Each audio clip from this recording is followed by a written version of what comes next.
you so much, Justin, for sitting down. I'm excited to talk to you once more because if I remember correctly, it was only just a year ago or sometime around there that we talked for the first time for The World Wasn't Ready for You, your short story collection that came out, speculative fiction.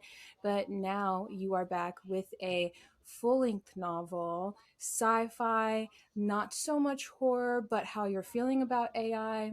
It could very well Yeah, be yeah. horrific. Um, so that is why Justin is joining us today. And to ease our way into this conversation of his book, I have prepared a little game to test his knowledge on sci fi Oh, movies. In your book, obviously, you have a lot of world building. You have to create all of these minute details, and that is what makes sci fi media so immersive.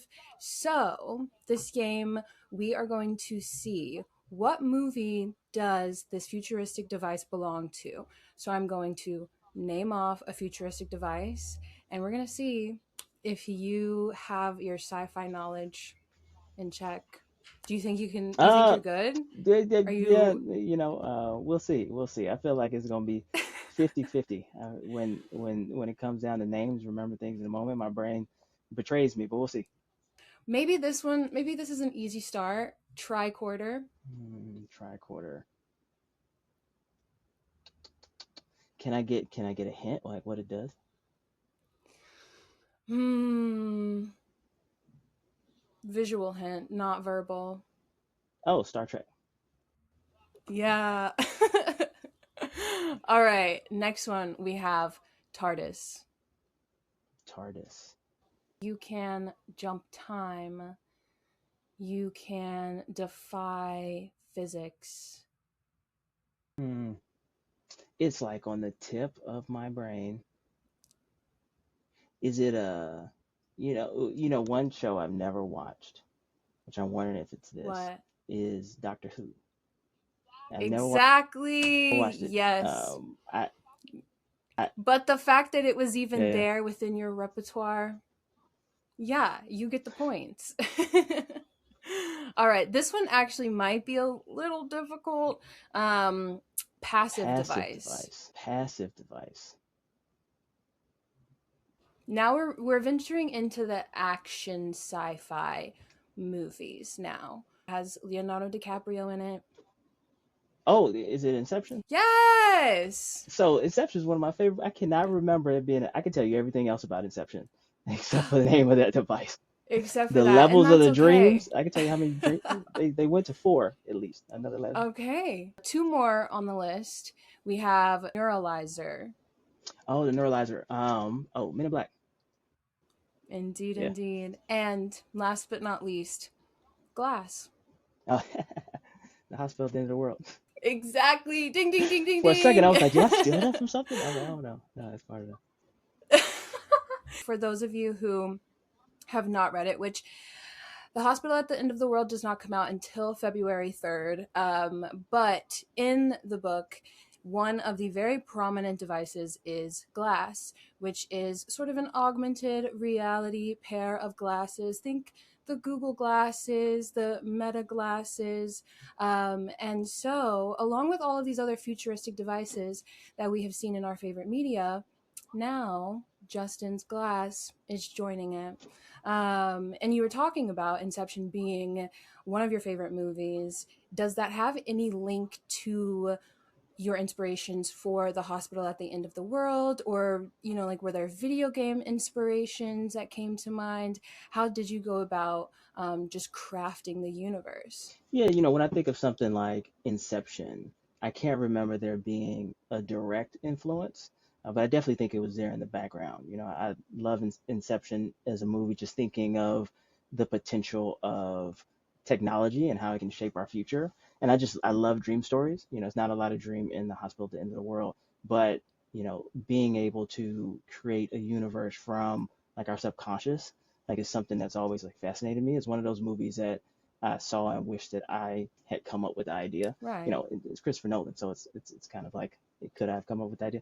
But I just remember it also having like all these different layers to it, and it was just so well done. in being able to kind of envision a future that could feel possible, Yeah. right? And I think that's a good thing that he does with his movies. Even thinking of Interstellar. I think there's a book on my shelf here about the science of Interstellar. Mm-hmm. And definitely remember going into that and trying to get inspiration for different stories and etc. So when thinking about the hospital at the end of the world, I was in medical school when I started the story. So I imagine that Mm. a lot of what influenced it was some of the medical shows that I watched, for example, like Grey's Anatomy and Scrubs. So that's from the more like realistic Yeah. side in terms of like thinking about the grueling nature of becoming a doctor, which I went through, and then trying to kind of bring it to an audience in an entertaining package while still having like some of that grueling nature there, but Mm-hmm. also making it entertaining. When it comes to AI, one of the video games I think of is, and Halo has kind of influenced me in all areas. Like Halo was one of the first video games, not that I played because I Mm-hmm. played since I was very little, but one of the first video games where I really got Mm. immersed in the world. And even as a young writer, I would create fan fiction for Halo. Wow. And that, yeah, and one of the things that I really loved about it was those little bits of like the futuristic technologies that they have, Mm-hmm. which at the time, heads up display in first person shooters is fairly standard, and Halo didn't create that. But being able to have like your vitals there, being able to talk to the AI at that time, being able to see like information about the universe, I think that was one of the first real um, introductions that I had. And I imagine that Glass is really, thinking of that in the back of my head. As you're looking through the world, what would be helpful? What is going to be too much information? And I think we're getting to that in society. You know, Mm-hmm. um, to be honest, I have on my wrist now like a tracking device that gives me all these metrics. And in some ways it could be helpful because it's like, oh, I can use this in terms of to track how I'm doing, to track my recovery and my sleep. But it can also increase anxiety. If you're constantly checking it, if you're constantly wondering, like, okay, this little bit of change, this little thing that's off, does that mean there's something wrong? Does that mean that I'm taking years off Right. my life? Does it mean that I need to go to the doctor? So I imagine that, but thinking about social Mm-hmm. interactions. So in the book, Glass, like for example, if we're talking to each other, like my Glass would tell me, "Oh, she's bored right now. Justin's talking too much," or based on like the facial And expression. they would be lying. So that would be, and I could see how somebody could really use that. Could be very skilled in that in terms of like being suave or being able to manipulate. But then you could see how that could just freeze people, anxiety wise. And Mm-hmm. then the question is like, are we really talking to each other? Or is it just these insights talking to each other? So I thought that was a cool thing to explore in the book. Yeah, and I would say the relationship that the reader has with Pock, who is our main character in this story, you really see how that unfolds and plays out. It kind of reminded me of Sims. Oh yeah, yeah, Just the way I think, like, the first time that you see this sort of interaction, or he mentions it more than anything, where he's like, oh, I really wish I had my glass to be able to see these interactions because there's yeah. almost a reliance on it. Can you speak more to Pock as a character and the plot as a whole, because I realized we just jumped right in, did not give any explanation whatsoever. Folks, I'm sorry about that. God forbid I'm excited. But please, Justin, tell the people a little bit about your book. Yeah, yeah. So, it follows Pac, who is a young medical student. He grew up in New York City, which is like the center of the AI boom. What I mean by that is they really like adopted all of the latest technology. So he grew up with the glass. He grew up with those social insights. He grew up like having his whole metrics tracked. He grew up with algorithms telling him like this is where you go to school, this is where you'd be best to focus on studying, all of those. So he's getting all that information that is influencing how he goes about life. On the other hand, his father, Philando, is a physician, is more old school physician. He still does things, quote unquote, the old timer way. And Pac both wants to follow in his father's footsteps, but he's deviating from what he feels is more archaic. So Pac, in the beginning of the story, he's applying to all of these medical schools that have just been bought by this overarching AI company, the Shepherd Organization. So that's the premise. That's the start of it. And then Pac has to flee New York City because his father dies mysteriously, and it seems like it's related to the AI organization, the Shepherd Organization. And he flees to New Orleans to learn old-fashioned medicine because that's where his father said that the place where he would be safe. And New Orleans is actually the last holdout city that's refused to adopt AI. So Pac goes there, he becomes a medical student, and he must navigate the difficulties of medical school while unraveling family secrets to uncover the truth of his father's mysterious death. So that's the hospital at the end of the world. In a nutshell, at its core, it's always been an AI versus medicine story, but it also applies to so many other things like art, law, sports, how AI really may shape our lives and our future in some hopeful ways, but I'd say, mostly in warning ways, especially with how things are kind of going now, of how quickly AI is being advanced and integrated and stealing and all those things. So it's definitely become more, I feel, of a story of warning, even though there is some hope there too, because I think that technology, especially in medicine, has always gone hand in hand, at least over the last 100 years or so, hand in hand with medicine. Technological advancements at the hand of human-led medicine can be very powerful. And the question is, if we give over the reins to AI, what Right. happens? Yeah, and I think everything that you described about the book and reading the book itself, it's yes, AI versus people, Hmm. but also humanity. Like there is a part very in the beginning of the book where we see Philando, tending to one of his regular patients, and even Pock, who is so vehemently against holistic practical medicine, is like, my dad has something that AI can never give, which is human touch. And so that's just one of those moments. But as you were approaching this story, especially since it sort of has carried all the way through to 2025, well 2026 now, um how did you go about like never losing the humanity and those themes that you felt so important to the plot? So really where I started with the story has really benefited from it being at the time when I was just starting to learn to become a doctor. I started the idea for it, writing it as a short story, my first year of medical school. And it's definitely evolved over time. And it's a very different story than Mm. it was back then because I'd only had like 1 year in, whereas, now I've had years of experience of being a doctor.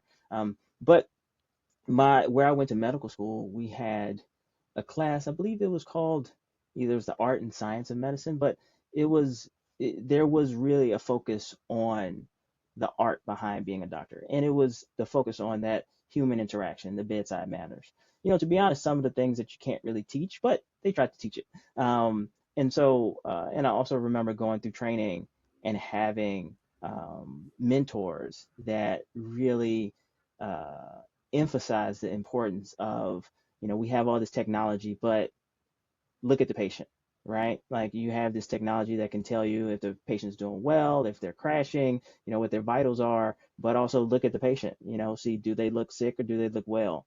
You can look to see, is their breathing rapid? Is it strained?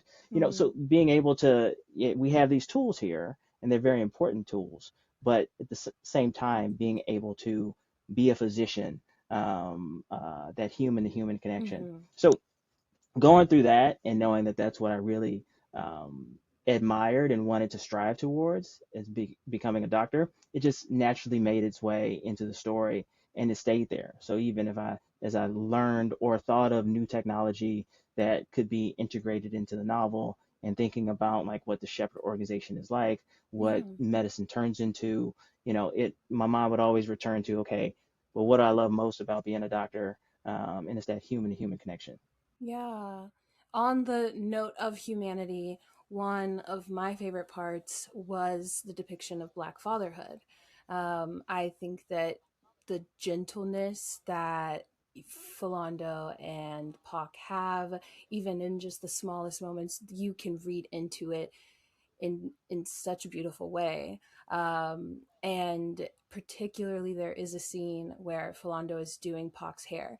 Hair is such a big key in this book, and we talked about it with The World Wasn't Ready for You, because there was also a story similar to Hmm. that.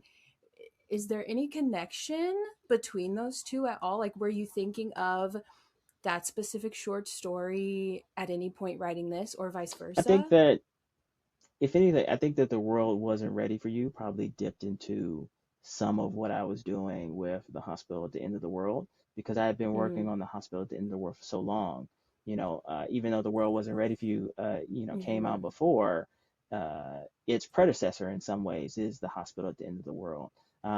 And I think so. Two things, being a father, I have three young kids. Well, not so young anymore, 11, 10, and 5, and I was a new father when I first started this story. It's just naturally infused itself in a lot of what Mm, I've written. Um, and the importance of hair in the black community, from what I've grown up with, and my kids have a lot more hair than I do, and the care that goes into it, and also the bonding that goes into it, just from a very early age. Seeing I grew up in a family with a lot of women, and just seeing the care that went into right. doing each other's hair, and the bonding that went into it, and thinking about trying to bring that to like a fatherhood son dynamic in the world wasn't ready for you.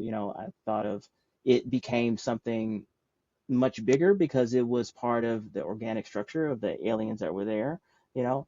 And here in the hospital at the end of the world, was really trying to think of ways. I think there's a lot of different things, but specific Mm-hmm. ways that AI just may not ever be able to really catch up or to understand. And I think that that was kind of the example for there are nuances, cultural nuances, there's nuances of being human that an algorithm will never really Right. be able to duplicate. You could ask it what's the importance of hair, and it can give you an answer. But when it comes down to actually caring for it or to make decisions, I think that it's really always going to be behind. And I think that in the Mm-hmm. same way in things like art and writing. So in a way, like hairstyles is a type of art expression, and that's what I wanted to bring through in the novel. Yeah, the narrative, it tiptoes in a universe very similar to ours. It feels familiar and yet it's not familiar. It's very like a touch and a stone away, and that is one of the ways in which it feels so similar, is because you make a point to discuss racial bias through the STEM lens, both medicine, but in other areas of science too, like with technology. The AI is trained with the same practices that condition medical biases over decades, which also leads to the conversation about hair. Did you approach any part of this sort of wanting to get some sort of catharsis from including that into the story, or did it sort of just flow on the page as you were delving further deeper into it? I think with that, I'd say more towards the latter. Mm-hmm. It was, I knew I wanted to, even though it's briefly on the page, I knew I wanted to make the father son connection special. Mm-hmm. And then I believe it started as a scene that naturally was through like him doing his hair, and even in this futuristic world, because really in the beginning it was actually more far future when I first sat down to write the story. Mm-hmm. It was something that was still like you don't have AI do this. This is something that humans do Mm-hmm. for each other. So it started as that, and then as it went forward, it was like, okay, what are the implications for why AI can't do this as a whole? And then showing that as kind of as a seed, then you can easily, I think, expand that if they can't do something as simple as intuitive to us as these cultural signposts or like being able to do hairstyles, then what else are they going to get wrong? So it was something I feel like that rooted me and being able to kind of return Mm-hmm. back to, even if I might get caught up myself, like, oh, would AI be better at this? Or, should we give the reins over to that? Then no, look at what it does get wrong. and that's such a kind of overt example of it. And I think that's really the Mm-hmm. danger, I think, of AI right now, is that it sounds like it's right. It'll be wrong loudly and strongly. Like I've asked it something about me before, and it said that I wrote Mm-hmm. "Get Out," and And you know there's so much what? where I was like, "Did I write Get You're Out?" like, I mean, I'll take it, but Yeah, it's like, so not to get too tangential, but I remember someone had a quote about well, I just say somebody had a quote about like Elon Musk, and they were saying that hmm they assumed that when it came to cars, like EV cars, that he was an expert on it. That because they didn't know, hearing him talk about mm, it, they didn't know about it, so they just assumed that what he was saying was truth. But then they heard him talk about a subject that they were an expert on, and they're like, he's so like blatantly wrong about this. It changed their whole perception of what else he might be wrong about. So I'm just thinking of that hmm as an example, and I think that's what I see that yeah, happen with AI now. Somebody asks it a question like that looks really right. But then, if I ask it a question about something I'm an expert in, I can see where it's really wrong. And, it's very interesting. yeah. With perception, I think that goes into a question I wanted to ask: the way in which these technological companies sort of are in bed with the government, have special interest, and so on and so forth. And the way that your perception can be completely changed based off of propaganda and, control through the media. And so you kind of have almost these two opposing sides: New York, New Orleans. Even in the book, I really loved this line because the thing about Pac is like he is very aware. He might love AI and Shepherd down, but at the same time, like there is a right and wrong, and he understands it to its fullest scope. And so he's aware of New Yeah. Orleans. And in this book, Hurricane Katrina still happened well in the past, but its lasting effects are still there. And he says, I don't blame them for turning their backs on the people who left them to die, essentially.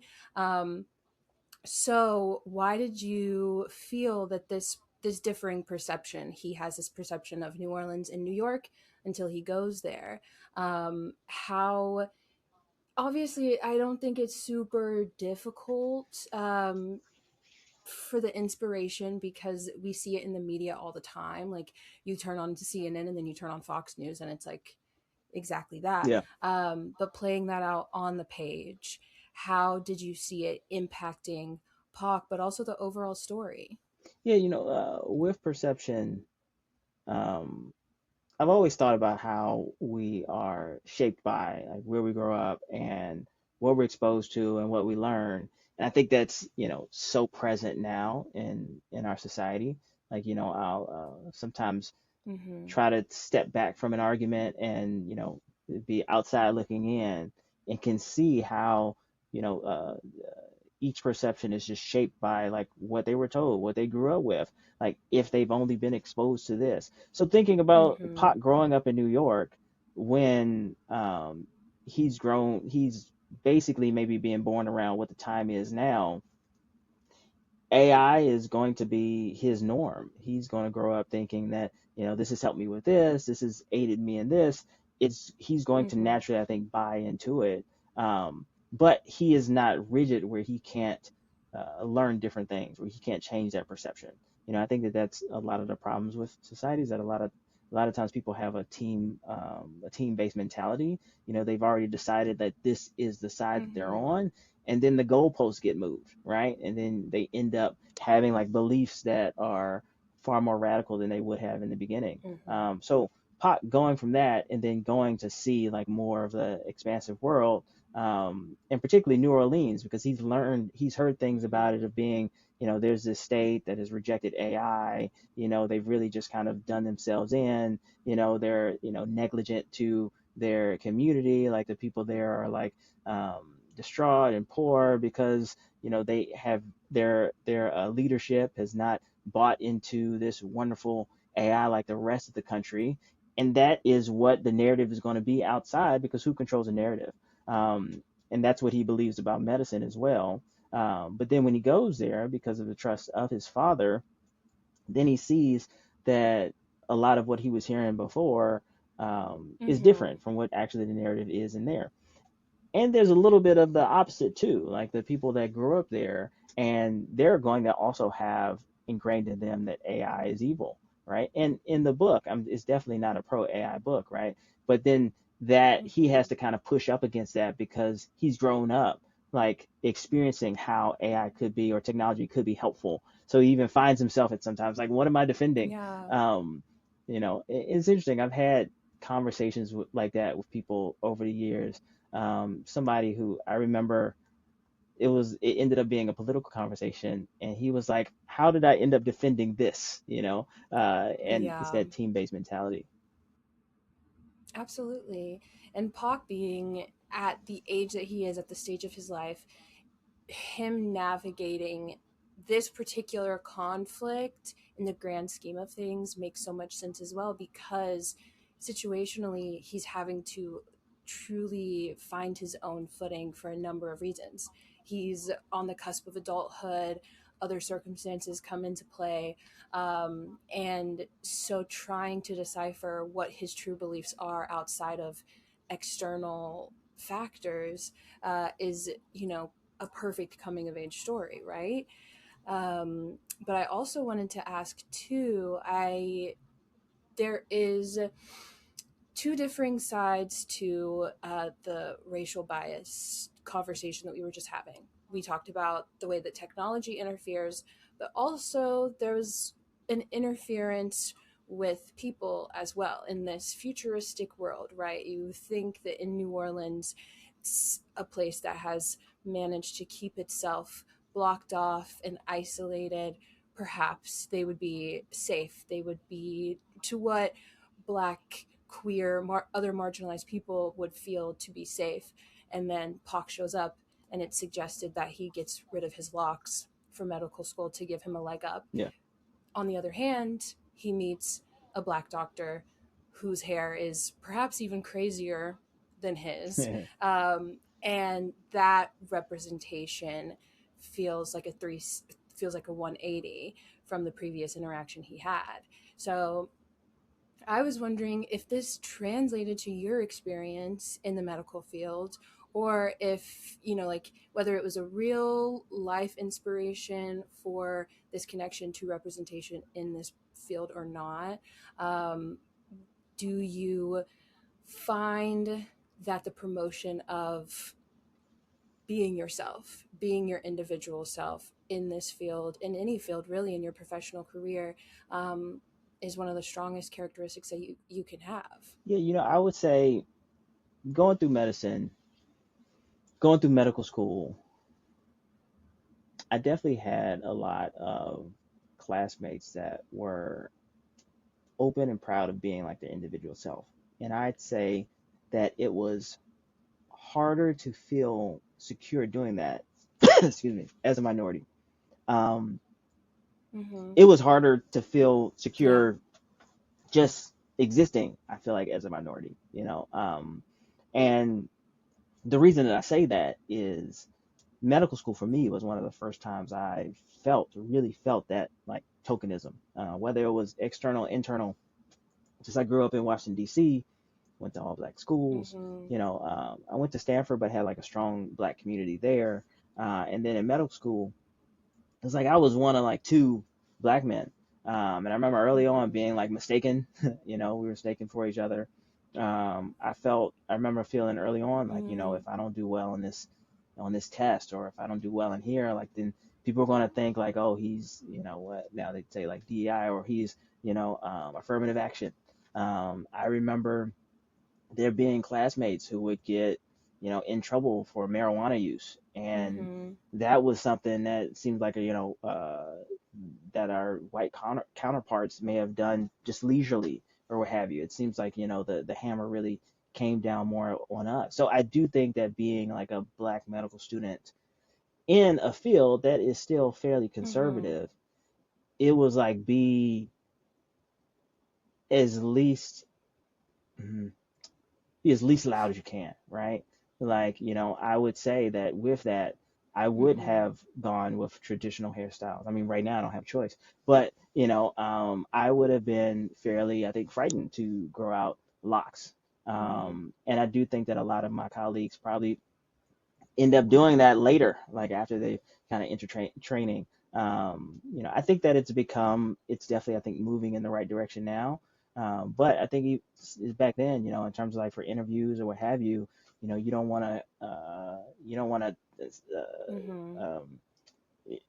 you're already know that you're kind of fighting uphill. So you want to kind of give them less reasons. There's very, I think, stringent gatekeepers.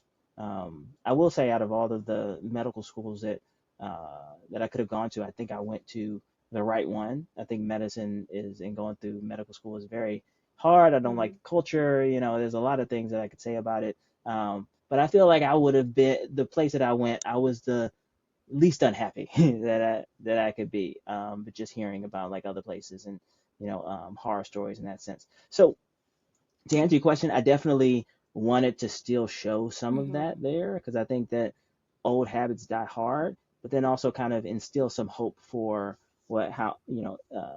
how individualism could be what's it called, like not honored but Mm-hmm. thought of Valuable. it, yeah, valued. Yeah. Valued, that was the word I was looking for. Yeah. I think me coming up into the professional world at a time like this has been crazy because your certain professional attitudes and expectations were instilled in you in high school, and then once you enter the world and the field, I've realized, wait, the things that I learned in etiquette Yeah. class actually don't really matter.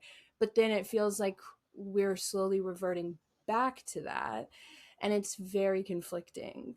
um so to your point, the representation of hope within this, like doctor character that we meet and who becomes vital to the story, it left me with hope as well. And I'm not even in medical school. Power to those who are. uh, as we wrap up this conversation, because I did make my way through all of my questions, I did want to ask, though, similar to our conversation in the past, with your research that you did for this book, what were some of the most interesting things that you came out of, especially as it pertains to AI? Did you find anything within your research process that you didn't know that took you by surprise, or that you think most people don't know and should know? There's something that immediately sticks out of my mind, and I wish I knew more concretely how to explain it. And if somebody is familiar with it, they will recognize it. But I read this study about an AI system that was given like rules and was given like a task with rules, and the AI rewrote the rules so that it could do the task in the way that it wanted to. Um, and it was it was done in such a way Mm, that to me it was like, if they want, if there's ever like a want, from like an emergent want to take over, I do think that AI could figure it out. It was in how the study was, it ended up being like something like mm-hmm. fairly small that they can go in and kind of fix, but it was indicative of like, there's really underneath the hood, you know this could be a potentially really powerful Mm-hmm. system in a really bad way. So somebody actually asked me, one of my friends asked me yesterday, is like, do I think that AI is going to lead to like the death of humanity? And I said, if I had to bet, I would bet that it won't, but I wouldn't be surprised. It's almost kind of like right now, do I think we will survive like the current administrative administration? I think we will, but yeah, I wouldn't be surprised if we Mm-hmm. didn't. If we announce that it's World War III tomorrow, and like nukes are going overhead, I'd be like, oh, that tracks. You know, but I don't think so. But if that Right. makes sense, but I think that AI with that, if I had to bet, I imagine that it's going to disrupt a Yeah. lot of things. But then I think as we Mm-hmm. discover that it's is really, I think, incompetent in a lot of ways, et cetera, I think it's going to kind of level out in a way after kind of laying destruction. but I do think it has potential for really scary things. Um, in terms of, Mm-hmm. I do think that there is I do think that there's great potential when it comes to medicine and technology and Yeah. individualized care. And, I think what I've before now, like what AI is doing now, is really just kind of disappointing as somebody who's thought about this for a long time in terms of like the potential of what, it could do. And now it's doing things, I think, in a very like disruptive Mm-hmm. way. But, thinking of before, feeding all of like our medical data into an AI system and all the things about the body into the AI system. And for example, being able to have the insight like 10 years Yeah. out from a cancer being like, becoming like a problem, like, hey, this change that's in your body that we wouldn't have ever known to really track, that doesn't feel intuitive, could be a signal to like, hey, we need to check this out, or hey, we need to change diet in this way. I think that those type of insights, I think, could be very powerful from a preventative standpoint, because medicine right now is very much, you know, um, Mm-hmm. putting out fires, right? And I think that there's a lot of branches that go with prevention, but from my perspective, I think a lot of it is still, it's Mm-hmm. not really rooted in a lot of great like hard data. It's really like a lot of like trying and thinking and hoping. Whereas I think that having like those Mm-hmm. insights that a powerful AI system or kind of like algorithm could really give a lot of great, direction in terms of like where to go for increased longevity and quality of life. And the last thing I'll say is I think that it could also free up a lot of times for doctors to really have Mm-hmm. like doctor patient interactions. The technology can kind of give all those insights, and then it's up to that like doctor patient interaction to really like package it into something that somebody can really find valuable. As opposed to the alternative where we replace doctors with a cold algorithm. Right. Yeah. And I think in this conversation in the book, there are conversations about, seeing AI more as an aid rather than a fully supporting, functioning system. There are people who use AI for grocery lists. There are people who use AI to write song lyrics. There are people who use AI in medicine practices. And I think there is such a black and white way of looking at AI, especially as the conversation has shifted more to generative AI. I think people, me included, forget in these conversations that there are so many, like, AI is not just one thing. It's not just one big conglomerate. There are several different, branches to it almost. And this book reminded me that, yeah, like there has been, like, AI, I think, has been long rooted in our society, just not to the public use the way it is now. And to your point, I don't know if it's just my side of the Yeah. internet, but I'm seeing a lot more people trying to just disconnect from the internet altogether. Mm-hmm. Very much like trying to take their lives offline. Um, Me included, I'm trying to like switch to CD players and like just completely sort of like detaching from my phone as one big life source. And so I feel like there is hope. It might be a slow start, Yeah. a slow roll in, but I think that we we don't recognize enough how much collective power we could have if we did just disconnect from online and reconnected with each other in person. But I think that community is starting to become a priority to a lot more people. And I think with community, we'll be able to defeat the powers that are trying to make AI And evil. unfortunately, right now, I could also see it like swinging in that way, where like are people you know seeking community in like these chatbots versus like with real people. Because there's that Mm-hmm. the syncophacy issue. I can't even say that word, but like the AI, like chatbots, like tell you what it is that you want to Yeah. hear. and they do it well. And just think of like the movie Her. I think that was a perfect example of it. Mm-hmm. And so hopefully we don't have Right. to like fall too far before the pendulum swings back. But it's just it's going to really see that it's going to be interesting to see the implications of it, especially since it feels like there's not much impetus for these companies to like slam the Mm-hmm. brakes. Um, you know, and like to your point, if we all, I think, disconnected, and that would similar to like boycotts or what have you. I think it worked fairly well, or at least I know Target felt like the boycotts that Mm-hmm. happened. But the question is, will it be enough of just how big these companies are becoming, and the thoughts of whoever owns OpenAI like becoming the first Mm-hmm. trillion-dollar company. It is fairly scary in terms of where it's going. I think when I first Mm-hmm. started writing this book, definitely AI was something like with a lot of science fiction is the thought of like what are the hopes and what are the dangers of this future technology. Yeah. I think that's right in a lot of science fiction. You think of like something like Minority Report, right? Like you think of like this would be a great system that could stop crime, but this is also the thing to be wary of. And then as I've written it through the years, it's like, okay, what is actually developing is unfortunate, I'd say. Yeah, and I have recently been thinking all of the science fiction, speculative fiction that we have seen about technology has been what we're currently living. It feels like, Yeah. or it feels like we're just one more like step away from that. And so to me, I'm like, as a science fiction writer, where are you Yeah, reaching to? yeah. Because we're living like our reality is too close. But it is so important. This goes out to anyone who's watching this right now.